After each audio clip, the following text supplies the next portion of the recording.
untuk memaparkan materinya.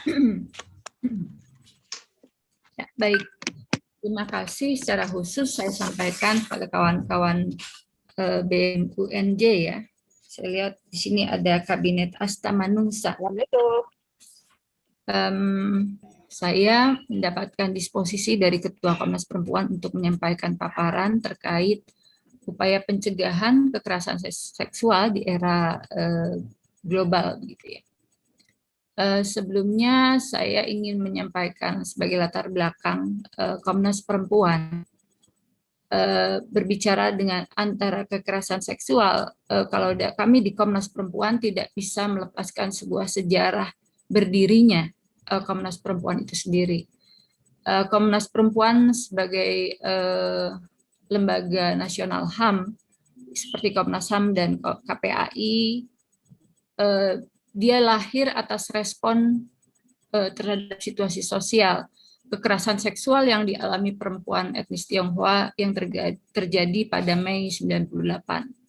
Jadi ketika topik ini akan dibahas, kami penting untuk menyampaikan juga sejarah berdiri lahirnya Komnas Perempuan dan apa yang menjadi landasan kerja Komnas Perempuan sebagai lembaga nasional HAM adalah Kepres 181 tahun 98 yang diperbarui dengan Perpres nomor 65 tahun 2005. Tentu juga landasan konstitusi, kemudian deklarasi hak asasi manusia, juga konvensi penghapusan segala bentuk diskriminasi terhadap perempuan yang diratifikasi melalui Undang-Undang Nomor 7 Tahun 84 serta ratifikasi Konvensi Anti Penyiksaan Undang-Undang Nomor 5 Tahun 98 serta kebijakan-kebijakan lainnya tentang hak asasi manusia. Adapun tujuan dan tugas Komnas Perempuan di antaranya mengembangkan kondisi yang kondusif bagi penghapusan segala bentuk kekerasan terhadap perempuan dan penegakan hak asasi manusia, khususnya hak asasi perempuan di Indonesia. Meningkatkan upaya pencegahan dan penanggulangan segala bentuk kekerasan terhadap perempuan dan perlindungan hak asasi perempuan. Salah satu tugasnya juga meningkatkan kesadaran publik, termasuk di dalamnya mengikuti kegiatan-kegiatan seminar seperti saat ini, terkait bagaimana pentingnya membangun sebuah kesadaran publik terkait isu-isu tentang perempuan, hak perempuan ya. Juga melakukan tinjau ulang dan reformasi atas produk hukum dan peraturan. Kami juga melakukan pemantauan dan melaporkan kekerasan terhadap perempuan. Kemudian menyediakan masukan dan rekomendasi kepada pemerintah, membangun kerjasama dan kemitraan, baik lokal, nasional, regional, dan internasional. Adapun ketika kita mendefinisikan apa itu kekerasan terhadap perempuan, yaitu merupakan suatu atau setiap tindakan yang berakibat kesengsaraan atau penderitaan pada perempuan secara fisik, seksual, psikologis, termasuk ancaman tindakan tertentu, pemaksaan atau perampasan kemerdekaan secara sewenang-wenang, baik yang terjadi di depan umum atau dalam lingkungan kehidupan pribadi. Dan kekerasan terhadap perempuan dapat dikategorikan juga sebagai pelanggaran hak asasi manusia, di mana hal tersebut muncul di dalam rekomendasi umum 19 ayat 1 Komite Penghapusan Diskriminasi Terhadap Perempuan yang menyatakan bahwa kekerasan berbasis gender adalah bentuk diskriminasi yang secara serius menghalangi kesempatan perempuan untuk menikmati hak-hak dan kebebasannya atas dasar persamaan hak dengan laki-laki. Hal tersebut juga diungkap dalam Konferensi Dunia mengenai Hak Asasi Manusia kedua yang diselenggarakan di Wina, Australia tahun 1993, mencanangkan bahwa kekerasan terhadap perempuan adalah pelanggaran terhadap hak asasi manusia. Juga disebutkan dalam Deklarasi Penghapusan Kekerasan Terhadap Perempuan yang menegaskan bahwa kekerasan terhadap perempuan merupakan sebuah pelanggaran hak-hak asasi dan kebebasan fundamental perempuan, serta menghalangi atau meniadakan kemungkinan perempuan untuk menikmati hak-hak asasi dan kebebasan mereka. Seperti yang dikatakan sebelumnya bahwa kami juga mengumpulkan data-data kekerasan terhadap perempuan, baik dalam pengaduan langsung ke Komnas Perempuan maupun secara online begitu ya. Adapun data jumlah pengaduan langsung ke Komnas Perempuan dari 2015 sampai Juni 2020, kita bisa melihat bersama di dalam grafik ini. Dan kita melihat peningkatan yang sangat signifikan dari tahun ke tahun, menunjukkan bahwa tindak kekerasan terhadap perempuan merupakan PR bangsa kita untuk menyelesaikan persoalan-persoalan ini. Juga di dalam catatan tahunan Komnas Perempuan, bentuk kekerasan terhadap perempuan itu beraneka macam, dapat diklasifikasi bentuk kekerasan fisik, psikis, dan seksual. Gitu. Kekerasan seksual menempati persentase sebanyak 30%. Di antara kekerasan fisik yang 31%, psikis 28%, dan ekonomi 10%.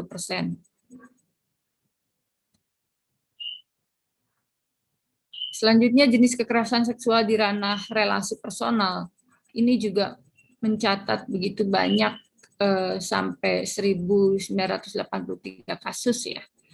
Dan urutan dari yang tertinggi pencabulan, kekerasan berbasis gender siber, dan kekerasan seksual lainnya. Persoalan perkosaan dan insest juga masih tinggi. Kemudian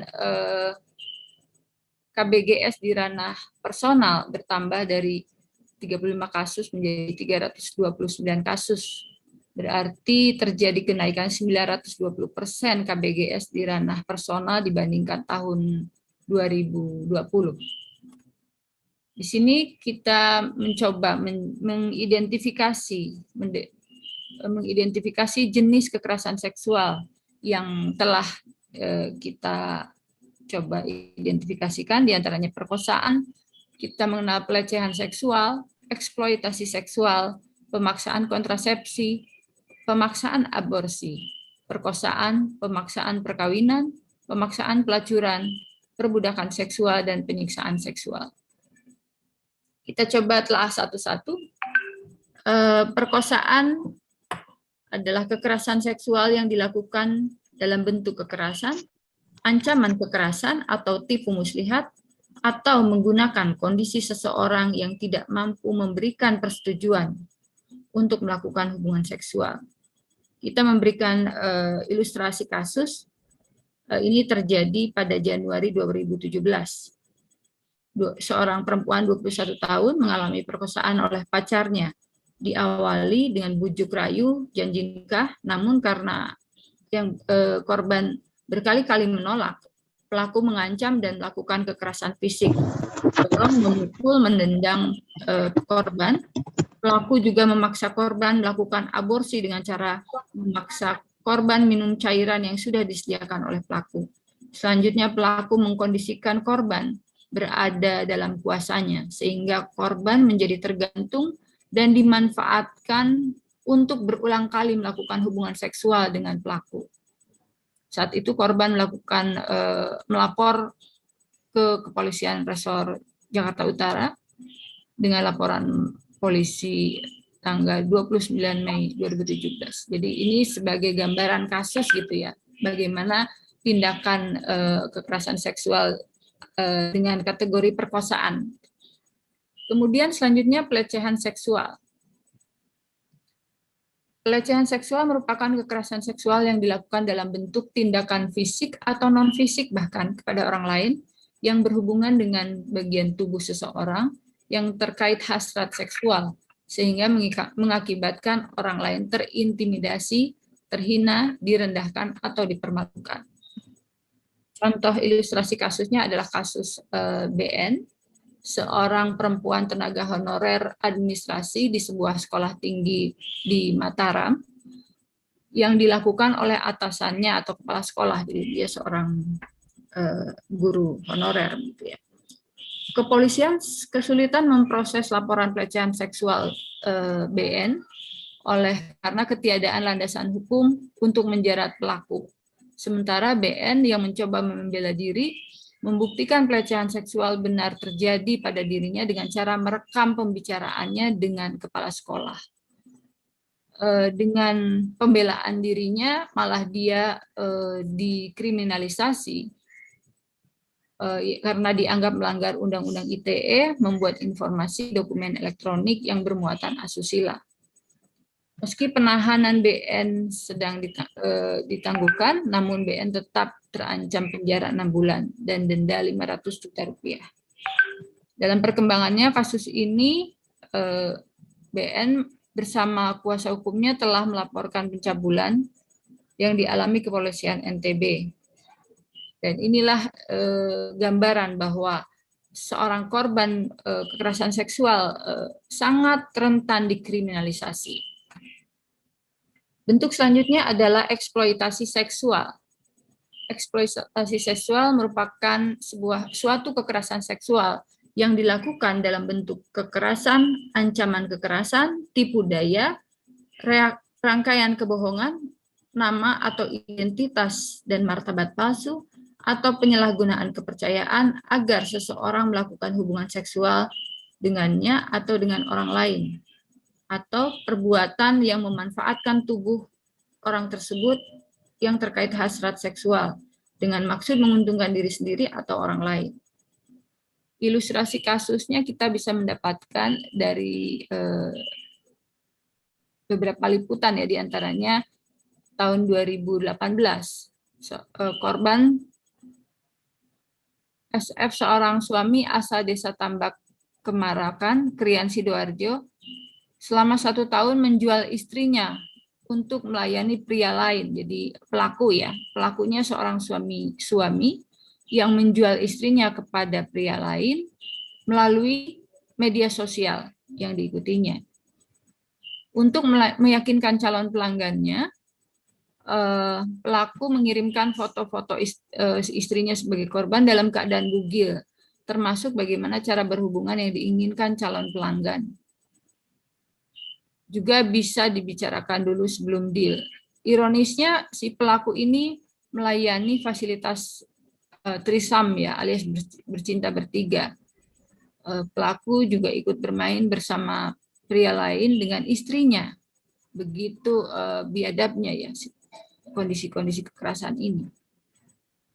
Kemudian pemaksaan kontrasepsi, bentuk kekerasan seksual yang kita identifikasi juga bahwa pemaksaan kontrasepsi merupakan suatu kekerasan seksual yang dilakukan dalam bentuk mengatur, menghentikan, dan atau merusak organ, fungsi, dan atau sistem reproduksi biologis orang lain dengan kekerasan, ancaman kekerasan, tipu muslihat, rangkaian kebohongan, atau penyalahgunaan kekuasaan.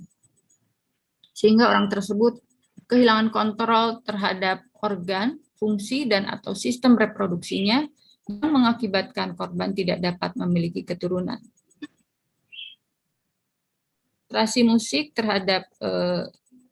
Ilustrasi kasus terhadap seorang gadis bernama YA berusia 16 tahun pada 2019 mengalami kekerasan fisik dan diperkosa oleh ayah tirinya hingga berpuluh-puluh kali. Pelaku juga melakukan pemaksaan pada korban untuk minum pil KB agar tidak hamil pasca berhubungan seksual. Akibat kejadian ini, korban mengalami kerusakan pada fungsi reproduksinya. Pelaku kemudian dijerat pada pasal 285 tentang perkosaan.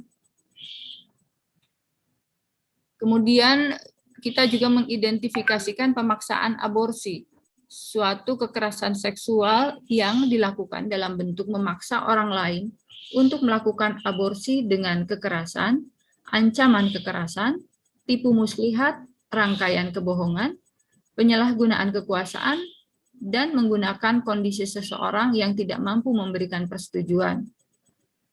Kami memberikan ilustrasi kasus korban WA. Pada Agustus 2018, Pengadilan Tinggi Jambi memutus bebas WA 15 tahun perempuan terdakwa aborsi anak hasil perkosaan yang dilakukan kakak kandungnya. Kembali, ini kasus insest ya. Yang sebelumnya di Pengadilan Negeri Muara Bulian, WA divonis hukuman 6 bulan penjara. Aborsi dilakukan WA dengan desakan dan bantuan pelaku AS dan orang tuanya. Dalam amar putusannya, majelis hakim menyatakan jika terdakwa WA telah terbukti melakukan tindak pidana aborsi. Namun yang dilakukan dalam keadaan terpaksa karena kehamilan itu terjadi akibat daripada perkosaan. Maka perbuatan seperti ini tidak dipidana, tetapi telah terjadi juga upaya kriminalisasi awalnya. Dan ini pengaduannya di Komnas Perempuan. Selanjutnya adalah pemaksaan perkawinan, bentuk kekerasan seksual yang dilakukan dengan bentuk menyalahgunakan kekuasaan dengan kekerasan, ancaman kekerasan, tipu muslihat, rangkaian kebohongan, atau teknis psikis lainnya, sehingga seseorang tidak dapat memberikan persetujuan yang sesungguhnya untuk melakukan perkawinan. Gambaran kasusnya, seorang anak perempuan 15 tahun melaporkan orang tuanya yang juga pria berusia 37 tahun. Korban melaporkan orang tuanya karena dipaksa menikahi pria yang saat itu menjadi suaminya. Diduga korban dipaksa menikah dengan pria yang menjadi pemilik lapak judi ya, untuk membayar utang judi orang tuanya, dalam hal ini ibunya, kepada pelaku gitu. Jadi pemaksaan perkawinan sangat juga sering terjadi gitu di beberapa pengaduan kepada kami gitu, karena korban sering dikondisikan tergantung gitu, ada relasi kuasa yang timpang. Kemudian selanjutnya adalah pemaksaan pelacuran, merupakan bentuk kekerasan seksual yang dilakukan dalam bentuk kekerasan, ancaman, kekerasan, rangkaian kebohongan, nama, identitas, dan martabat palsu, atau penyalahgunaan kepercayaan, melacurkan seseorang dengan maksud menguntungkan diri sendiri dan atau orang lain. Ini terjadi di 2015, seseorang perempuan yang sedang hamil terpaksa menjadi pekerja seksual karena dipaksa oleh suami, pelaku gitu ya. Setiap malam suami selalu mengantarnya ke taman, ke satu tempat menjadi seorang pekerja seks. Jadi dia dilacurkan, gitu, dipaksa menjadi seorang pekerja seks. Dan apabila menolak, dia disiksa oleh suaminya. Jadi ada pemaksaan agar seseorang itu dilacurkan, gitu. Dan itu dipergunakan oleh pelaku untuk menjadi bandar narkoba gitu. Jadi itu salah satu juga contoh. Kemudian perbudakan seksual merupakan bentuk kekerasan seksual yang dilakukan dalam bentuk membatasi ruang gerak atau mencabut kebebasan seseorang dengan tujuan menempatkan orang tersebut melayani kebutuhan seksual dirinya sendiri atau orang lain dalam jangka waktu tertentu. Juga hampir sama ya narasi situasinya, situasi yang pada relasi kuasa yang tidak setara. Ada korban ketergantungan terhadap pelaku begitu ya. Sini kasus anak dipaksa kawin judi. Korban 19 tahun selama 5 hari berturut-turut disekap dan diperkosa secara bergilir oleh 18 orang laki-laki di tempat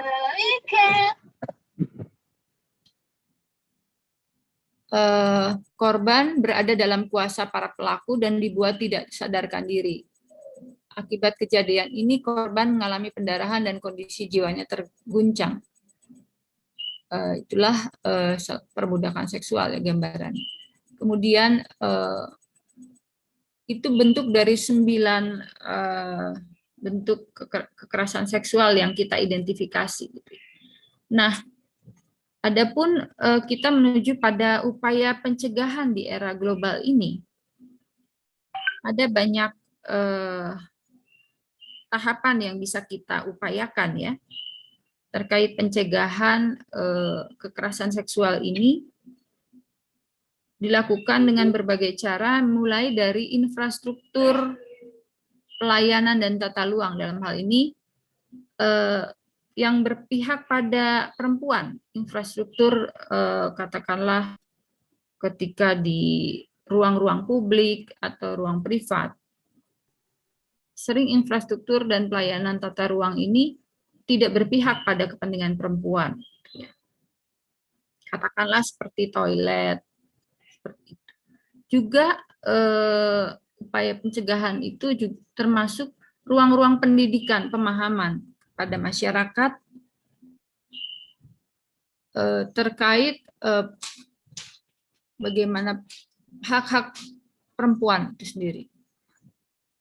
Tata kelola pemerintahan yang mendukung situasi kondusif juga penting dioptimalkan. Kemudian pencegahan dari sisi sosial, penguatan sosial budaya ya. Satu hal yang ingin saya sampaikan di sini juga terkait bagaimana upaya pencegahan kekerasan seksual di era global sebagai bagian dari pengalaman saya sebagai komunitas tradisi ya. Kebetulan di awal tadi saya mungkin terlewati bahwa di dalam Komnas Perempuan ini kami sebagai mekanisme lembaga nasional HAM terdiri dari beragam latar belakang, dan saya sendiri kebetulan dari latar belakang masyarakat adat gitu. Kali ini saya ingin berbagi dari cara pandang masyarakat adat. Mungkin bisa next lagi itu ya dari pencegahan sisi sosial budaya ya, atas pengalaman pribadi dari sebagai komunitas tradisi, apa yang tadi diidentifikasikan tindakan-tindakan kekerasan seksual yang disampaikan di atas, kita harus melihat bahwa secara objektif karakter-karakter yang atau perilaku-perilaku yang disebutkan di atas tidak lain adalah tindakan atau perilaku manusia yang berkarakter hewan atau hanya naluri hewan ya. Dan saya ingin mengajak kawan-kawan mahasiswa untuk bisa mencari apa sih sebetulnya pembedaan antara manusia, tumbuhan, dan hewan gitu. Karena bagaimanapun kita ini hidup sebagai makhluk hidup yang berelasi cukup erat gitu ya. Mengapa sekarang manusia kehilangan kemanusiaan? Bahkan manusia seperti bersifat lebih hewani gitu ya. Jadi saya ingin mencoba membangun sebuah penyadaran publik apa yang keliru di dalam sistem kebudayaan kita atau kebangsaan kita dan kemanusiaan kita. Manusia tidak menjunjung tinggi nilai kemanusiaan sehingga muncullah kekerasan-kekerasan atau karakter-karakter manusia yang tidak menunjukkan sebetulnya karakter manusia yang sejati begitu ya. Mungkin bisa di slide berikutnya. Ya, seperti tadi saya katakan ada 3 karakter dalam kehidupan. Ada taraf hidup nabati atau tumbuhan ya. Dia hidup tetapi pasif. Kemudian taraf hidup hewani, dia hidup aktif tapi hanya berdasarkan insting semata, naluri ingin mencari makan, ingin berkembang biak gitu ya. Namun secara hewani dia hanya merasa ya tidak punya akar, rasa, dan budi. Kalau manusia kita punya taraf hidup insani, yaitu hidup manusia yang didasari oleh akal, rasa, dan budi. Ini semoga menjadi mungkin agak berbeda pola pendekatan saya menyampaikan ya, karena saya merasa tertantang untuk menjelaskan bagaimana pencegahan kekerasan di era globalisasi. Apa yang salah dalam era global ini? Kita seperti kehilangan sisi-sisi kemanusiaan, kita kehilangan karakter kemanusiaan, kita seolah-olah menjadi tidak mengerti apa sih yang sebetulnya menjadi karakter manusia itu. Apa yang menjadi cara ciri manusia yang membedakan dengan makhluk yang lain. Saya ingin menyampaikan bahwa sejatinya karakter manusia berbeda dengan hewan dan tumbuhan. Dia memiliki karakter menyebarkan cinta kasih, welas asih begitu. Hanya di dalam peradaban manusia ada cinta kasih. Kemudian ada tata krama atau hukum yang mengikat sebagai makhluk sosial. Ada juga undak-usuk atau adab dalam bergaul, santun pada hubungan kekerabatan. Hanya di dalam perikehidupan manusia mengenal istilah ayah, ibu, bapak, kakek gitu ya, atau orang yang lebih tua, yang muda, sehingga di dalam adab atau kesantunan hubungan itu memunculkan sebuah tata krama ya, atau hukum yang mengikat. Ada aturan pergaulan, dan di dalam bahasa komunikasi bersosialisasi juga dia menggunakan bahasa tubuh dan bahasa rasa. Katakanlah kalau seekor anjing dia punya insting lapar, dia tidak pernah punya satu aturan untuk minta izin gitu ya. Atau kucing, dia kelihatannya manis begitu ya, tetapi tiba-tiba dia mencuri makanan kalau dia lapar. Itu hanya mengandalkan insting hewan. Tetapi yang membedakan insan manusia ini adalah dia menyadari norma. Dia punya pola rasa, punya pikir, bisa mengolah rasa dan mengolah pikir. Dia mampu menilai benar dan salah. Sehingga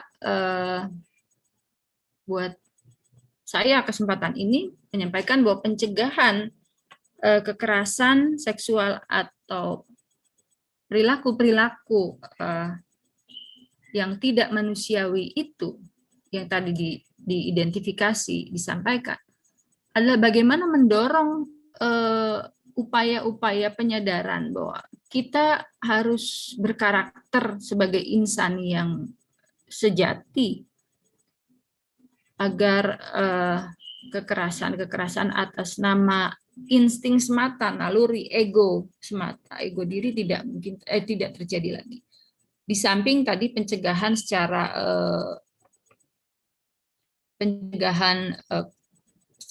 dukungan infrastruktur dan hukum begitu ya, itu juga menjadi cukup sangat penting.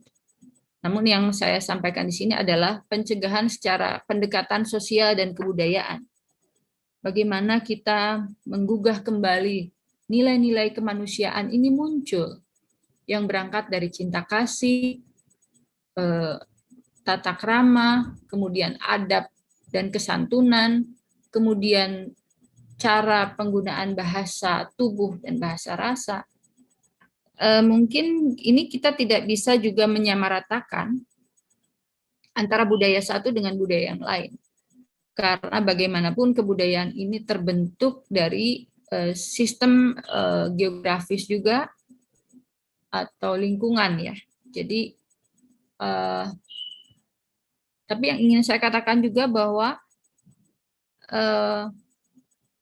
apa yang membedakan karakter manusia dengan hewan dan tumbuhan ini tetapi ketiganya saling terkait dan saling mempengaruhi.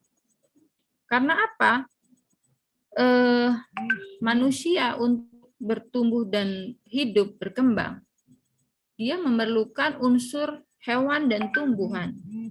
Tetapi bagaimana agar karakter hewan dan tumbuhan itu tidak menjadi karakter yang menjajah karakter kemanusiaan kita, yang akhirnya mengakibatkan peradaban era global, tetapi peradaban pekerti kemanusiaan, hak asasi manusia menjadi mundur ya.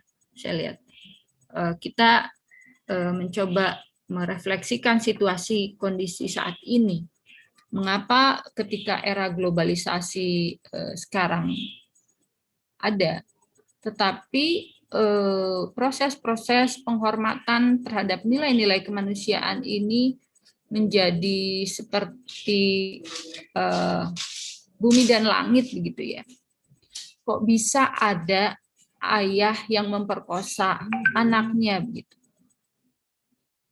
Mengapa karakter manusia yang harusnya muncul, punya rasa, bisa merasakan, punya pikir, bisa memikirkan, itu dijajah oleh hanya sifat hewani atau naluri hewan saja. Nah, inilah mungkin yang ingin lebih saya tekankan, bahwa untuk mencegah tindakan-tindakan kekerasan seksual atau tindakan-tindakan yang menistakan nilai-nilai kemanusiaan, penting untuk mendorong kesadaran bersama gitu. Siapa kita, bagaimana kita hidup, untuk apa kita hidup, dan bagaimana setelah kita kehidupan nanti. Jadi kembali mawas diri gitu ya. Ini saya kira penting, apalagi untuk generasi-generasi sekarang ya. Saya kira cukup banyak tantangan. Saya rasa tantangan-tantangan di generasi sekarang banyak sekali upaya atau budaya, silang budaya, karena Indonesia sebagai tempat persilangan budaya yang akhirnya juga mungkin istilah-istilah kearifan-kearifan lokal yang harusnya menjadi tuntunan kehidupan ini juga sudah hilang gitu. Kesempatan ini saya ingin lebih juga mengenalkan bagaimana sebagai generasi Indonesia, kita juga harus mengenali keindonesiaan kita. Bagaimana sebetulnya Indonesia ini dibangun? Apakah benar peradaban manusia Indonesia ini dulu pernah mengalami hingga ke titik nadir, gitu, seperti sekarang? Apakah, nah, ketika kita juga mesti belajar sejarah peradaban manusia begini. Sebagai anak bangsa, kita punya tanggung jawab untuk memperbaiki peradaban ini agar berlanjut dengan penuh kemanusiaan, penghormatan terhadap kemanusiaan, bagaimana menghargai nilai-nilai. Kita meyakini bahwa antara perempuan dan laki-laki itu setara, adalah citra dari penciptaan Tuhan semesta, tidak membedakan. Gitu. Dan tantangan di generasi sekarang dengan teknologi, dengan informasi yang silang harut begitu ya, kita untuk memilih dan memilah informasi. Dari manusia ada menyaring. Nggak mau dia. Benar atau salah. Bahkan seorang koruptor pun, penjahat pun, dia tahu di dalam lubuk hatinya perbuatannya itu salah. Gitu. Nah, mengasah kepekaan rasa, pikir, dan tindakan itu menjadi tantangan juga, gitu ya. Bagaimana kita terus menjaga nilai-nilai kemanusiaan kita agar tetap mencerminkan kesejatian manusia berbeda dengan makhluk lain seperti hewan dan tumbuhan. Apakah kita ingin disamakan dengan hewan atau tumbuhan? Tentu tidak. Ketika kita mengaku sebagai manusia, maka marilah kita menunjukkan karakter kita sebagai manusia seutuhnya, sejatinya. Semua ajaran agama mengajarkan nilai-nilai kebaikan. Dan marilah kita membuka, merefleksikan, menyadari bersama tuntunan-tuntunan yang sudah ada dalam setiap kitab suci kehidupan. Saya kira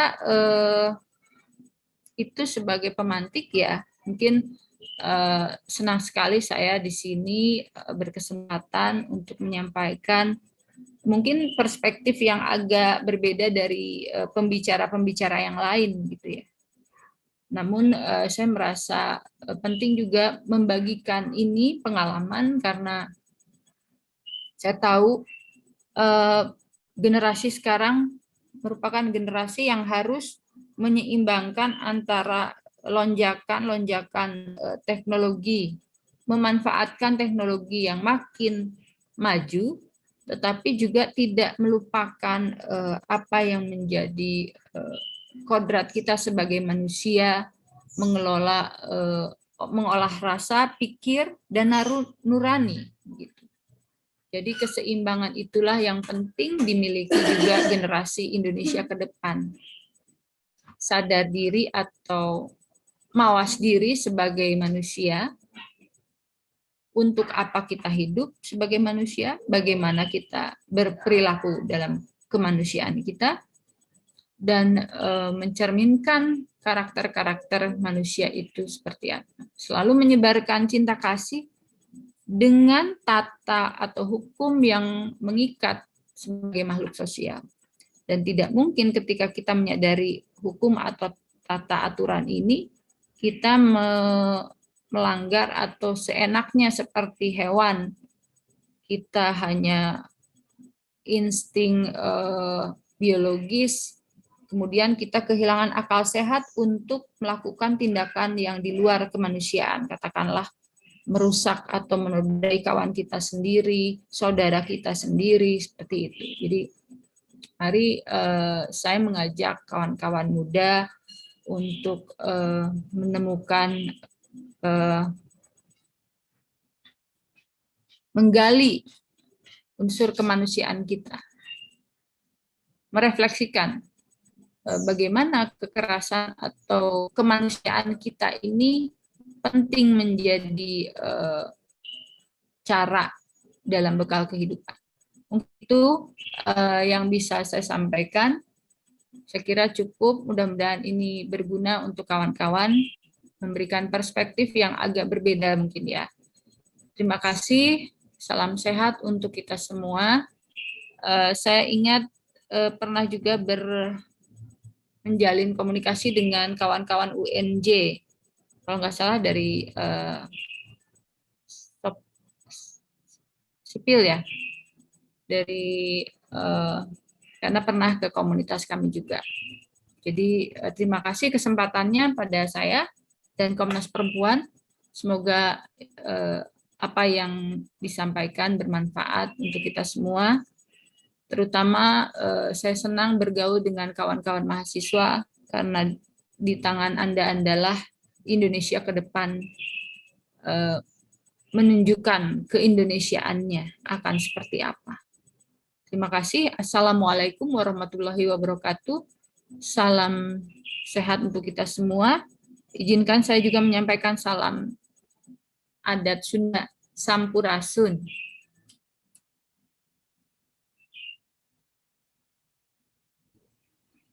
Waalaikumsalam warahmatullahi wabarakatuh.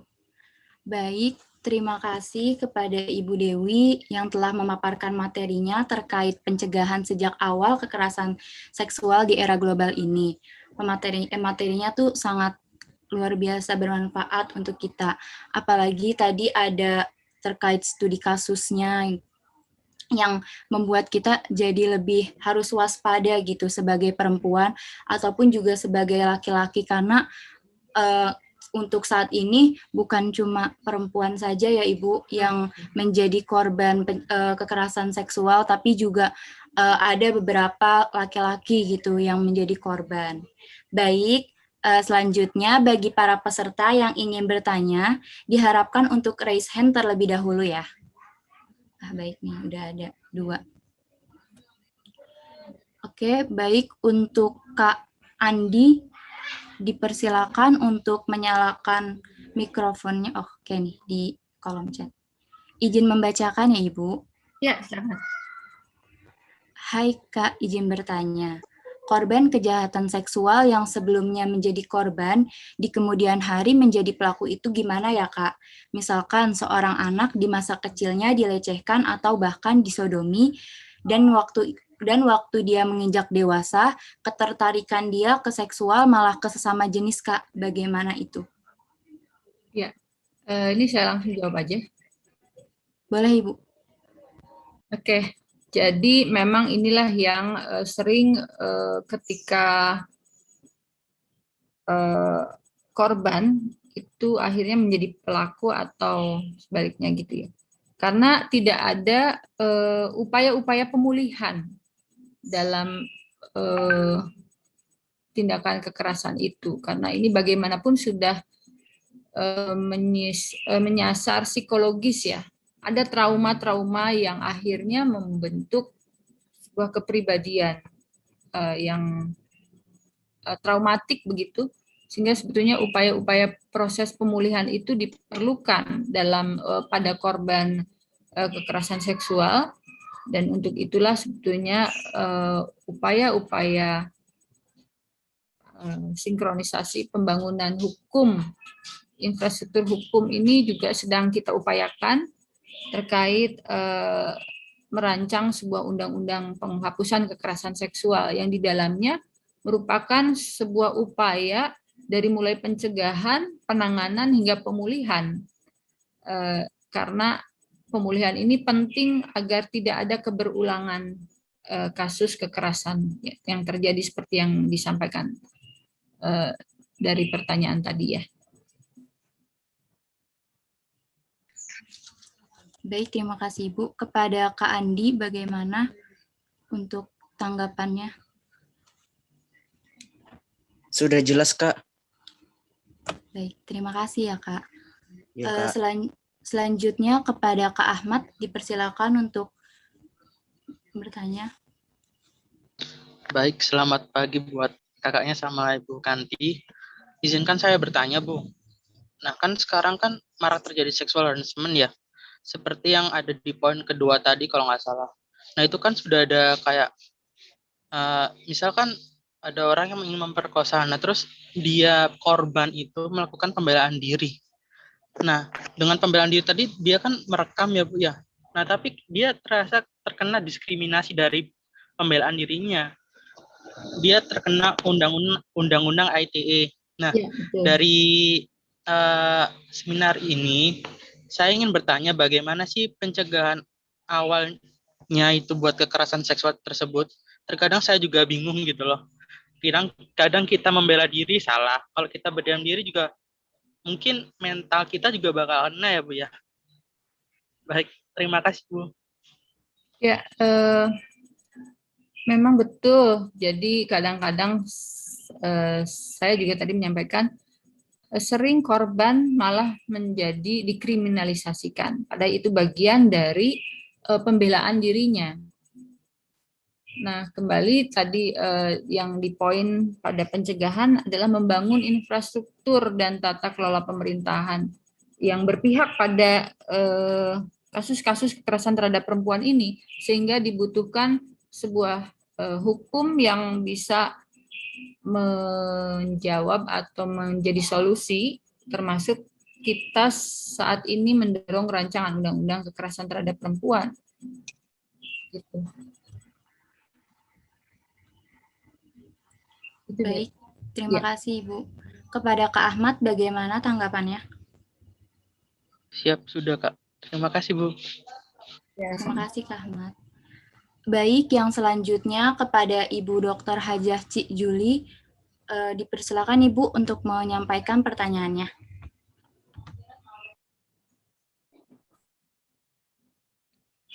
Ya, terima kasih. Saya dosen dari Universitas Negeri Jakarta, Bu. Senang sekali dengan materi yang sudah disampaikan, memberikan tambahan pengetahuan pada para mahasiswa kami. Nah, kebetulan saya dari kriminologi UI dulu S2-nya gitu loh. Jadi memang bicara tentang hal ini gitu ya.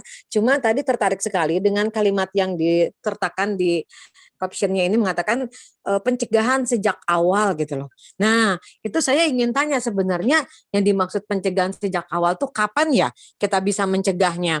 Apakah dimulai dari batasan usia atau pada saat permulaan perkawinan atau pada saat yang apa yang dimaksud dengan pencegahan sejak awal? Terima kasih banyak ya, Bu. Iya.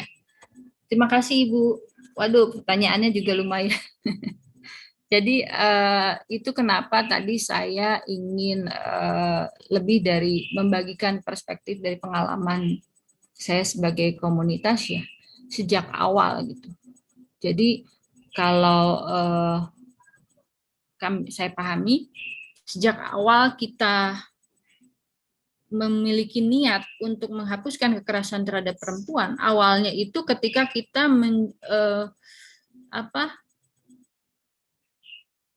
merefleksikan dan bertanya pada diri kita sebagai manusia. Sejak kita menjadi manusia, kita sadar pada untuk apa kita hidup, bagaimana kita hidup, apa yang akan kita lakukan dalam kehidupan ini untuk mencerminkan nilai-nilai kemanusiaan itu. Jadi awalnya adalah ketika kita berefleksi, kita sebagai manusia gitu. Itu titik awal kita merefleksikan dan introspeksi. Pencegahan itu bisa diawali dengan titik upaya kita menemukan diri kita sebagai manusia. Maka ketika awal berangkat kita dari kesadaran kemanusiaan, maka mari kita identifikasi apa yang sebetulnya sejatinya menjadi karakter manusia ini. Begitu Ibu. Jadi kalau dari semua karakter yang disampaikan menjadi identifikasi bentuk kekerasan seksual, kita bisa melihat bahwa itu merupakan potret manusia yang berwujud hewan. Gitu ya. Itu pemahaman saya. Jadi awalnya dari mana? Kita kembali pada awal, kita melihat sebagai apa yang menjadi cermin manusia itu. Bagaimana kita menjunjung nilai kemanusiaan itu. Dan tahapnya introspeksi dan refleksi. Begitu Ibu. Jadi untuk siapapun yang ingin melakukan upaya-upaya pencegahan terhadap kekerasan di era global, mau global, mau lokal, itu hanya mungkin tempat dan ruang ya. Tetapi subjek adalah manusia. Subjek adalah manusia dan kita berangkat dari titik mendukung atau menghormati, memaknai nilai, sisi nilai kemanusiaan kita. Mungkin itu Bu, mohon maaf kalau tidak cukup memuaskan jawaban saya. Iya, soalnya kan gini Bu, namanya anak-anak ya. Jadi agak abstrak ya gitu kalau tadi saya dengarkan gitu. Artinya gini, karena pelecehan seksual itu sebetulnya tidak dibatasi oleh usia, Bu. gitu loh. Karena sejak bayi pun ada yang menjadi korban kekerasan seksual gitu loh. Nah, saya mungkin berpikir lebih baik kalau misalnya kita menjelaskannya gitu seperti itu barangkali gitu, bahwa anak-anak itu yang namanya perempuan gitu kan, sejak bukan hanya perempuan ya, laki-laki juga diperkosa kok gitu kan. Jadi sejak awal gitu loh, sejak awal jadi manusia, nah itu sudah harus dilakukan pencegahan gitu loh. Karena bayi itu juga umur masih bulanan, masih 0 tahun, itu pernah menjadi korban pelecehan seksual gitu.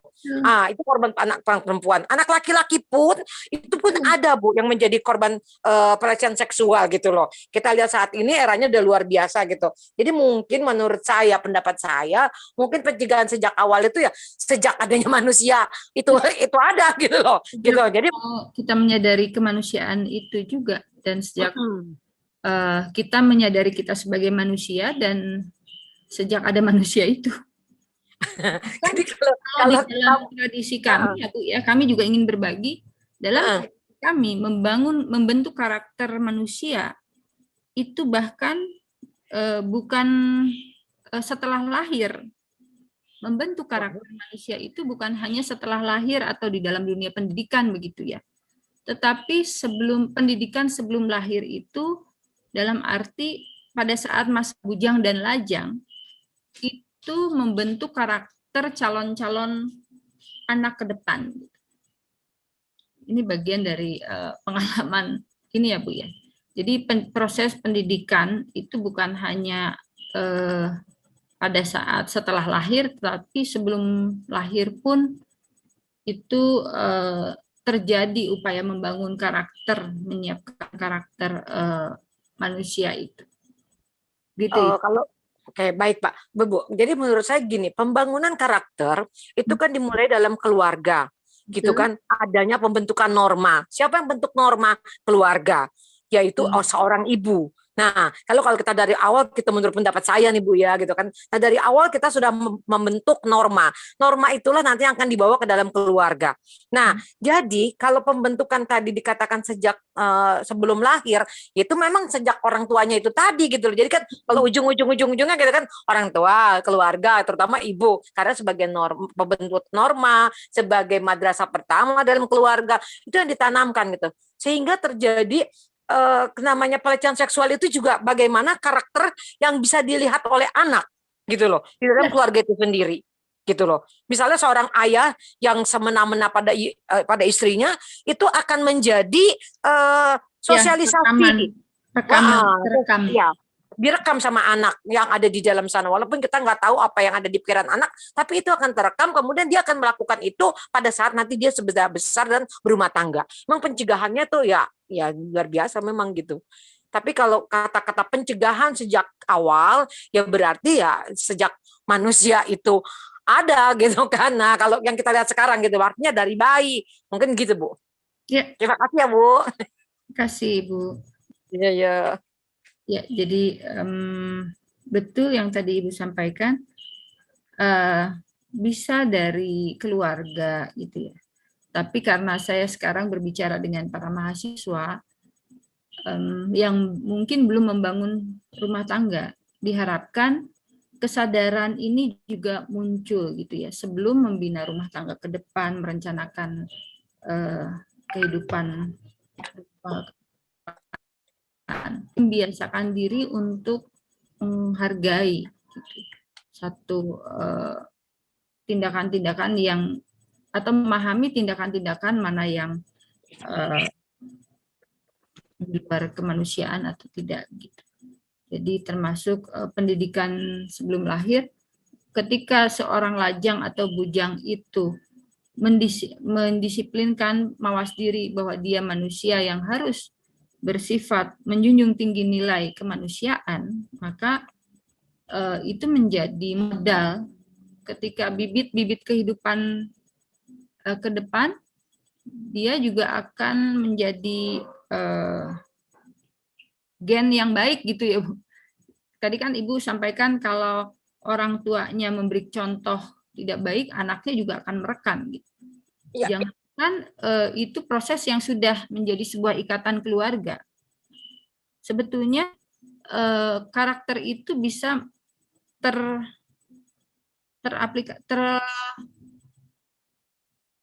tercontoh atau turun pada generasi berikutnya yang diwariskan dari ketika dia masih lajang atau bujang gitu.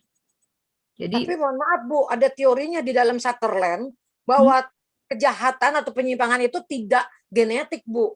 Itu karena lebih pada dia melihat sosialisasi yang terjadi gitu loh. Nah, karena dia pembelajaran gitu. Nah, karena pembelajaran baik dari teman atau dari keluarga gitu kan. Nah, itu jadi dia menurut Sutherland begitu bahwa kejahatan itu karena terjadinya sosialisasi atau pembelajaran. Dan gitu. Maaf.